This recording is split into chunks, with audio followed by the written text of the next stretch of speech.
అండి, మనమైతే ఈరోజు హెల్తీగా టేస్టీగా కొర్రలతో ఉప్మా తయారు చేసేద్దాం. 2 కప్పుల కొర్రలను తీసుకొని 2-3 సార్లు శుభ్రంగా కడగాలి.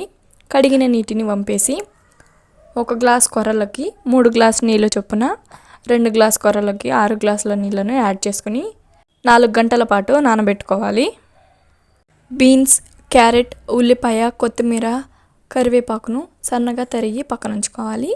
కొద్దిగా పుదీనా తీసుకొని పచ్చిమిర్చి కారానికి తగ్గట్టు కట్ చేసుకోవాలి. 1 మీడియం సైజు ఉల్లిపాయ తరుగును తరిగి పక్కన ఉంచుకోవాలి.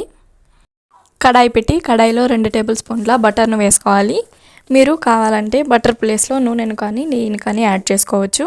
బటర్ మొత్తం కరిగిన తర్వాత 1 టీ స్పూన్ ఆవాలు, 1 టీ స్పూన్ జీలకర్ర వేసుకోవాలి.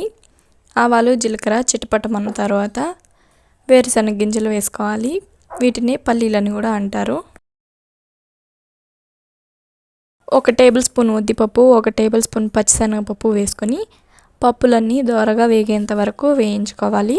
మనం ప్లేట్లో రెడీ చేసిన అన్నింటినీ ఒక్కొక్కటిగా కడాయిలో వేసుకోవాలి.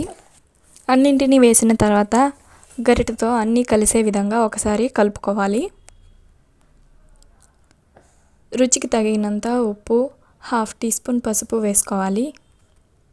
పసుపు ఆప్షనల్ అండి, మీరు కావాలంటే వేసుకోవచ్చు, లేదంటే స్కిప్ చేసేయచ్చు. ఉప్పు, పసుపు మనం వేసిన కూరగాయలకు బాగా పట్టే విధంగా గరిటెతో ఒకసారి కలుపుకొని మీడియం టు హై ఫ్లేమ్లో అడ్జస్ట్ చేసుకుంటూ టమాటా మెత్తబడేంత వరకు ఉడికించుకోవాలి. టమాటా మెత్తబడిన తర్వాత మనం ముందుగా నానబెట్టుకున్న కొర్రలను నీళ్ళతో సహా వేసుకోవాలి.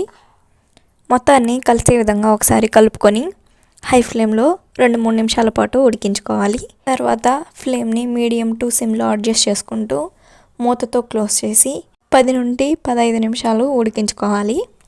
మధ్య మధ్యలో కలుపుతూ ఉడికించుకోవాలండి, లేదంటే అడుగంటేస్తుంది. చూడండి, 15 నిమిషాల తర్వాత చూపిస్తున్నాను కొర్రల ఉప్మా ఎంత బాగా వచ్చిందో. రెడీ అయిన కొర్రల ఉప్మాని ఒక ప్లేట్లోకి తీసుకొని 1/2 లెమన్ పిండుకొని సర్వ్ చేసుకోవడమే. చాలా టేస్ట్గా ఉంటుంది. ఇలాగ కూడా తినేయచ్చు. లేదు మీరు కావాలంటే ఏదైనా సాంబార్తో కానీ చట్నీతో కానీ సర్వ్ చేసుకోవచ్చు. మీరు కూడా ఇదే విధంగా ట్రై చేసి ఈ రెసిపీ మీకు ఎలా వచ్చిందో కామెంట్ చేసేయండి. మీకు ఈ వీడియో నచ్చితే లైక్ చేసి సబ్స్క్రైబ్ చేసేయండి. మరిన్ని ఇలాంటి కుకింగ్ వీడియోస్ కోసం నా ఛానల్ని ఫాలో అయిపోండి. Thank you for watching.